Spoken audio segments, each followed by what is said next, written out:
All right, welcome back, I guess, to me and to everybody else out there. Big thanks to Zero and Nyokin for holding down the fort. We put Zero back in his box behind the scenes so that he can make everything look good and beautiful and everything. And now I'm back to watch what is kind of the aftermath. I feel like I missed the not the good game, but like certainly one of them. I was so worried that TTF was going to come back in there. But unfortunately, there's no justice in this world, and the Terran player loses again. I'm so sad. Yeah, no justice, just Protoss punishment. He's getting knocked out. But we do have two NA players, or Cross already made out. We still have one NA player left. We still have one Russian hope left, lancerx. We've got Jaeyun versus lancerx. This is going to be the last game of Group F. Who's going to make it out, Rapid? It's hard to root against lancerx. He was the highest placing foreigner at the 20th anniversary tournament. But Jaeyun, like, this guy is like just so good. And it doesn't list his Corsair Cup placement, but he got some fat stacks from that tournament too. Man, I just never root against Jaeyun. He's an actuary, so of course he's incredibly smart. I only say that because I took actuarial science in college too. But I just love Jaeyun's like play style in general. He's he's hatchery man. I love watching that play style. And against lancerx, I mean, I guess it's possible, but man, Lancer's playing so well after that last game. I don't know. I'm just gonna go off of their seeding number based on MMR and say that, well, there's, what is that, 20 or no, it's 19 MMR in Jaeyun's favor. Clearly the favorite. Clearly a huge favorite here, number 14 versus 21. I agree. I like Jaeyun's style. Obviously, I'm rooting for him because he's NA. But at the same time, I'm kind of rooting for lancerx also, because when I see these Zerg players think they can survive off of one lurker for 10 minutes, I'm like, come on. Like, you got to get punished sometimes. So I'm kind of rooting for lancerx also. So we're on Sylphid again. I'm ready for this. We got another Zerg versus Protoss. We already saw Crossy bust Jaeyun. Maybe Jaeyun's going to follow suit and bust Lancer. Crossy's a god. I'm going to have to go back and check that out in more depth. Our first map is Sylphid, and I guess we just get right into this. I'm excited for there to be more NA hopes, because I think last season it came down to, I think, what was it? Tai 2, I think, was the last surviving NA player. Oh, I guess there was Dragon too, but the real NA, I'm just gonna say. Anyway, the real NA. Let's get into it. The map is Sylphid, and we are starting off in the 12 o'clock location with our Russian Protoss player. I didn't account for the intro, so that's my bad. But this is lancerx. Yeah, and in the bottom right, I think he would be the only other NA player to make it out. If he makes it out, it is Jaeyun. Now this time, Jaeyun picking Zerg. He's a race picker, man. I don't know what to think about race pickers, but he's got a favorable matchup. Zerg versus Protoss. I mean, Zerg is just hot right now versus Protoss players. It so is. And there was a while where I think it was definitely the other way around. Maybe, I don't know, a year ago, I want to say. I don't know. But for right now, you're right. I think this is a great opportunity for Jaeyun, not only because he's a great Zerg player. I want to say he like mained Zerg before he started doing that race swapping stuff, right? Yeah, I mean, he's always main Zerg. He just likes Protoss versus Zerg. I don't know what he doesn't like about Zerg versus Zerg. I think he just doesn't like the coin flip aspect. I mean, like you go 9 pool and they go over pool or something like that. I don't know all the ins and outs of Zerg versus Zerg, but I think he feels like it's probably coin flippy, whereas if you play Protoss versus Zerg or Terran versus Zerg, you don't really have that aspect. And here we go, Jaeyun 12. Oh, not a 12 hatch, it's a 10 hatch. Yeah, okay. So the only other 10 hatch I remember seeing was Hirmu, which tried a very aggressive like Ling Flood. I think I want to say a few C's. That might have been STPL, I guess. But yeah, you don't see this definitely, well, certainly not as commonly as 12 hatch here. But here's the pool coming down. Unfortunately, this probe is going to get in and see the timing on everything. Yeah, but he is going to see that it's hatch first, and he gets away with Nexus first, not even Forge before, or not even Forged Nexus. So a really good opener from Lancer. I was a bit worried that he wasn't going to be able to do this because he scouted Jaeyun second. And I think this is actually just a response to what Lancer showed versus Crossy. Lancer did go for that 9-9, so Jaeyun, who's drone man, doesn't want to get caught going for a 12 hatch and then run into a 9-9 gate. So I think this was pretty smart from him, but really good opener for Lancer. Yeah, that is the dangerous thing about playing against lancerx, is because he is not one of those players you can like pigeonhole into, oh, he's a economic player, he's a aggressive player. No. He can kind of just do everything, but especially for aggression, you never take that for granted. Although, I mean, going Nexus this early, this is every Protoss player's dream. They're just like, how late can I build my cannon? And there still are no cannons up at all. So he's called it correctly, though. Not going to have to worry about any like aggressive like Ling Hydra play. And he's still got his probe alive, so he feels totally safe. Yeah, and I don't think this Overlord really got a glimpse of what was going on until really... Well, I mean, of course, he knows sort of what's going on, but I mean, I don't know if he recognized there's no cannon just yet. And Lancer even went gas before the cannon, so his build is extremely streamlined. And Jaeyun's going to have to do something to get this Protoss player in check, because already it's getting a little bit out of hand. Meanwhile, Jaeyun's gone for the standard play, 235 gas, got his lair going. This looks pretty similar to what we just saw Crossy do. And this is before there are any Zerglings. Okay, he has his first 2 Zerglings, and we're almost 4 minutes into the game. So he is certainly powering up the tech tree. His 3rd hatchery is just about to pop. And this is, I guess, what we want to call the 5-minute no rush kind of game. We're just seeing both players get their economies all up and ready to go. Now, what's going to happen when this lair pops? I'm super excited for this, because I actually didn't get a chance to catch that game with Crossy in it. So every time you make a reference to that, I'm just thinking to myself, oh, I guess maybe this happened before too. Yeah, we just had a standard opener, Spire, then into a Hydrogen, and really didn't build any Scourge. You just built Hydras and caught Jaeyun before any of his tech kicked in. I've got the first Zealot moving to bottom left, just going to be an annoyance. Probe drawing all the Lings out of position, and this Zealot might actually get a drone kill. Wow, it's going after it for sure, but I think the drone's going to slide his way away, and there will be Zerglings to clean up that Zealot. In theory, but it is behind the mineral line, so, it's always optimistic. Probe getting back into the main, though, so this is big for Jaeyun. He's going to be able to, or it's big for Lancer, my bad. He's going to be able to see the lair and the Spire morphing in, which is exactly the information he was looking for. Yeah, and he's got a second Zealot into the natural, already killed 1 drone. And look at this positioning. 1 Ling versus 1 Zealot. That's what you want. Oh my goodness. How many Lings is that it took? Oh, he even pulls back one of the Lings at 1 HP. Cute. But look at... This is such a good build from Lancer. He's already got his Stargate done. He's already got his Citadel done. He's got +1 started, which is something Jaeyun missed in his Protoss game. So everything looking really tight. I actually think that Lancer's Zealots did enough damage to kind of hurt Jaeyun quite a bit. He's just now started his 4th hatch. He's going to start his 5th hatch pretty soon. Second gate has come down, and even if you just have 2 gates, those Zealot numbers can get high pretty quickly. So this 7:30 probably timing from lancerx is going to be pretty scary. Yeah, for sure. Never underestimate the power of any number of Zealots walking across the map.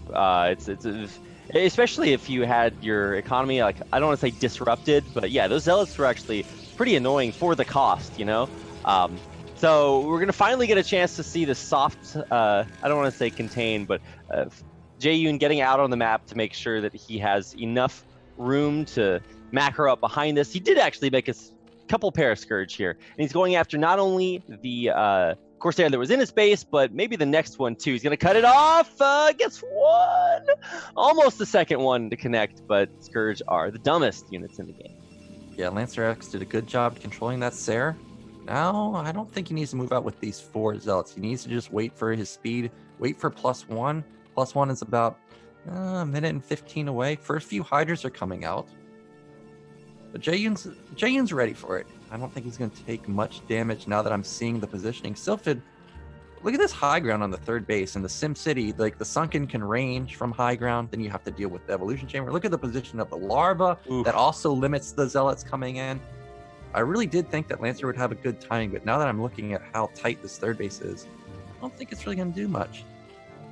Yeah, no, the SimCity, of course, is excellent. I mean, in theory, eventually he'll have lurkers there, but he doesn't even need that right now. It's just so difficult to break there. So instead, going for the natural here. But I think, I don't know, SimCity is just rock solid everywhere. Obviously, Zealots are very good. Drone drill through a couple of Zealots there. It doesn't matter. Lancer pulls back, and he pulls back from the third base, too. Excellent. SimCity everywhere. I don't want to say Air SimCity because the Corsairs had to run away so quickly, but kind of that idea. It's just very hard to break in anywhere. But let's watch the power of this KP boy. He's running to the third base, and these Corsairs can swoop in and take out those Overlords, and there's maybe some potential there. Yeah, he wants to get something done with this DT, but really no opportunity for him just now. Well, now there's an opportunity. Oh, no. Ooh. I saw the Hydras move out. Oh, 2 DTs. Yeah, you know, you don't really expect a second one. That no matter how well you micro your Hydras, they're just gonna pop. And those DTs really taken out. I mean, I don't want to say a sizable number of Hydras, but there used to be a bunch there, and now there aren't. So this also delays the Hydra push across the map too, which of course needs to get there as quickly as possible.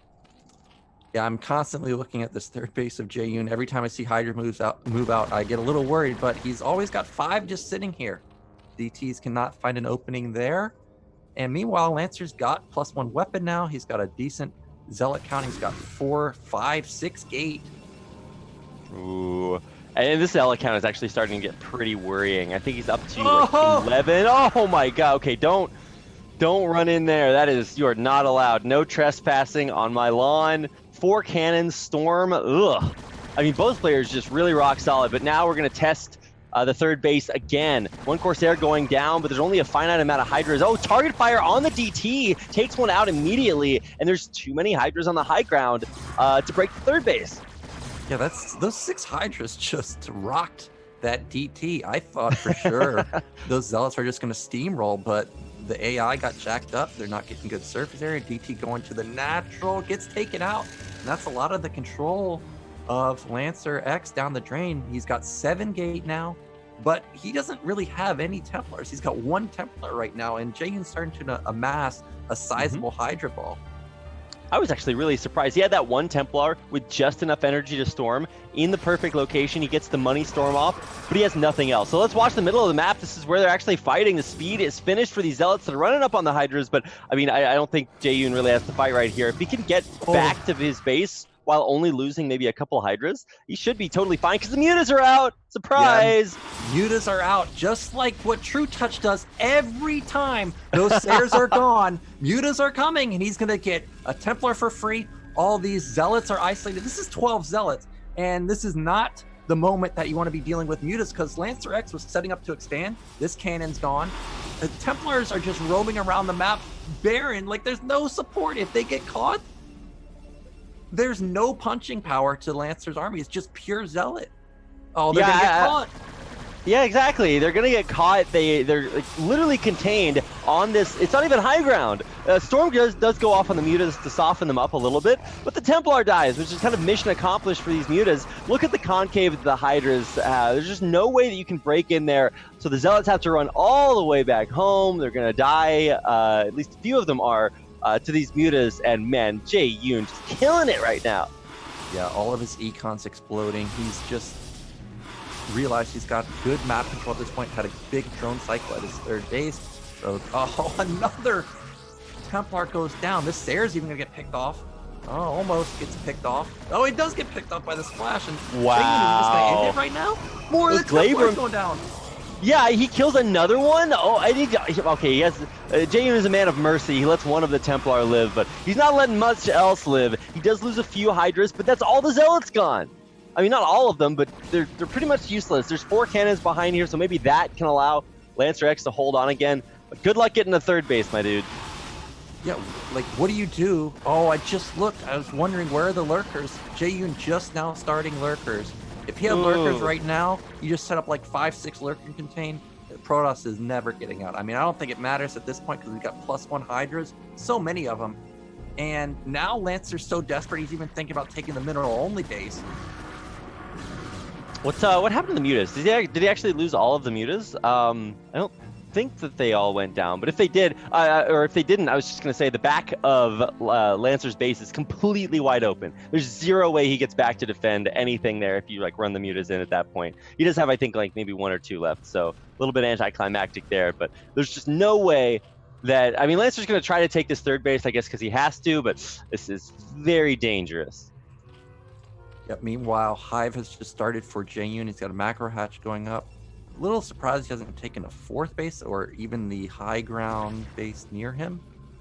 But he's at least kept Lancer back. Well, as I say that, oh, never mind. I forgot this is Protoss versus Zerg. I'm like, wow, Lancer's supply is pretty high, but it's even versus Zerg, and you never want that. But at least he does have a good Templar count now. He's got +2 weapon on his Zealots, so that's pretty good. Yeah. Once these lurkers come out, it's going to be a whole different story because I don't see an observer anywhere. Wait, yeah, he actually just has no observer. He's playing this game almost completely blind. He's got Corsairs for a little bit of vision, but not that kind of vision. So he is, in theory, pretty dead when lurkers pop. I mean, he does have Storm, but you don't want to be using your Storm to kill the lurkers. You want to be using your Storm to kill, like, the giant Hydra balls on the map. Yeah, and lancerx's main is about to mine out, so he's got to get this. Oh, he just picked off a Templar with the Hydras.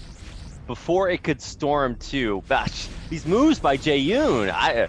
I'm sorry for doubting my boy, but also, I mean, you know, lancerx had a really good game in the last one against TTF, but I mean, this is a whole different story here. He's going to get in there, try to pick off more High Templar, or at least bait out Storms.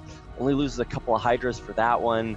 I do respect Lancer moving out on the map and establishing this third base, but I think now Jaeyun just has a giant bullseye on it. Yeah, he's also got all of his Hive tech up. Adrenaline's about to kick in about maybe like 50 seconds or so. We've got +1 armor coming in for Jaeyun. That's going to kick in, and there's no armor upgrades for any of the Protoss units. He's just gone straight into weapon upgrades. Once these Lings come out with Adrenaline, they're just going to start massacring everything, and now we finally see Jaeyun getting all of his units together. For a while, he's just been harassing with about 20 Hydras or so. Oh, Ling's out on the right side. Maybe they're going to run in and try to pick off some of these Templar. They're kind of vulnerable on the outside. He's going in. He might snipe one of them, gets one, and he's going to try to get the second one in the back, and he gets it. Yeah, now what's left from this army? We've got 10 Dragoons, I don't know, 15 or so Zealots, 1 Templar. We look back at the rally point of Lancer. He's got a lot of Dragoons, and Dragoons are very powerful, but if we have a Defiler anywhere, I don't see any Defiler tech anywhere. And I just realized, I guess I'm blind, that Jaeyun took bottom middle, the mineral only, and there's 3 macro hatches there. Wait, what? He's got 10 hatch. Where do you put, why? I've never seen 3 hatcheries at 6 o'clock. That's okay. Also, by the way, he just has every base now. Very surprising, but also, how do you stop producing units at this point? I feel like you're just gonna have a million supply. I can't imagine a Lancer even if he takes out a base. You got a million other bases and hatcheries and lurkers, and oh my god, this is getting so crazy good. And look at the Ling backstab on the right hand side of the map, running through, trying to get either a cancel or at least draw the army out of position. And all of this is keeping Lancer from ever getting across the map to deal with any of those bases we were just talking about. Yep, exactly. And now in patented Jaeyun style, he's got drops being upgraded. He's got his Defiler Mound going. I don't even know if it's going to last that long because this is a super huge army. Lurkers getting up into position, cutting off all these Dragoons. But not bad. But Ling's on top of Dragoons. I don't know about that. That is highly questionable, Nyoken. I think you might have figured out the reason that Jaeyun's doing okay. Unburrow on the Lurkers, though. I actually would have left maybe a couple burrow just to kind of slow things down, but he is going to make the great Lurker exodus. But he's Ling backstabbing on the right-hand side of the map again, and this time there's almost way too many. This base is in a lot of trouble over here, and Lancer cannot reposition to defend it. Yeah, all the econ kicks in, and you can see the Jaeyun multitask kicking, and he's got 370 APM right now, attacking the mineral only, attacking top middle. He's got lurkers everywhere. He's got Lings everywhere. Lings just flooding to top right. That base is 100% dead. If this mining base goes down, that's it for lancerx. All the probes clumping up if lurkers get in there. Oh no, that's my dream. Make it happen. Jaeyun crushing 2 bases at the same time. There's not enough storm. A DT will come out to try to help with this. There is an observer over these lurkers, but he might even just die to splash as he runs in. I mean, this is a scary time. Yeah, DT's coming in to clean this up, I think will be effective eventually, but just look at the damage done. Yeah, just unrecoverable damage. And look at this, Jaeyun taking all the bases. GG. So Jaeyun makes it out. Well, well, well. I just want to start singing like the national anthem, making bald eagle screeching noises. I'm sure I have a hot dog and an apple pie laying around the house here somewhere. I don't know, but what an incredible group. Crossy and Jaeyun, the 2 most American players I've ever met, coming out of the group in first place or first and second respectively. That's super impressive. Jaeyun, I don't think there was a single moment that game where he was behind. Yeah, I say it every time. You cannot let Jaeyun just sit there. You let him sit there, this is what happens. He's just everywhere. As soon as the econ kicks in, it's just full on. I'm everywhere. I'm taking bases everywhere. It's incredible, honestly. So he's going to move on. Crossy moved on, who had 2,400 MMR in BSL. So he's looking very strong also. He's a big time threat. But now we're going to be going into Group E. Group E. Okay, I was a little bit worried that this group happened instantly and we hadn't gotten to it yet. We do know the correct order of the letters of the alphabet, guys. Don't worry. I know you were concerned about that for a second. But this group also has another North American hope in it. It's Tai2, Vingzil, Babo, and La Abuela. I'm really worried for the other 3 players who aren't La Abuela because there's a rule that 1 Peruvian player has to make it out of every single group that has a Peruvian player in it. It's happened so far. Will it happen again? I have to find out. Yeah, I mean, it's possible. La Abuela, very good player. This is a really, I think, another even group, just like Group D that we had. It's hard to call who's going to make it out. I guess La Abuela is the guaranteed victor, right? We know he's getting out. But out of the other 3, who's it going to be? Tai2, really good player. Babo, a 2v2 player, but his muted control is insane, like up there with True Touch and Eon Zerg level. And Vingzil, actually don't know Vingzil. I played him 1 time on the ladder. He was surprisingly good. He's a Protoss player. So we've got all Protoss, all Zergs. I don't know. It's tough to call. Yeah, it is. I think we are going to take a short break before we get into that group. So I hope you guys have been enjoying the BSL so far. Click on any one of the fabulous links that have been being spammed in chat to find out more information about it. You can follow it on Twitter. You can look up the VODs on YouTube. You can support it on Patreon. You can follow the channel right up above. The button's already on your screen. So while you guys are doing that, we're going to take a quick break to allow all of our digital magic to happen around behind the scenes. And we'll see you in just a few minutes for Group E.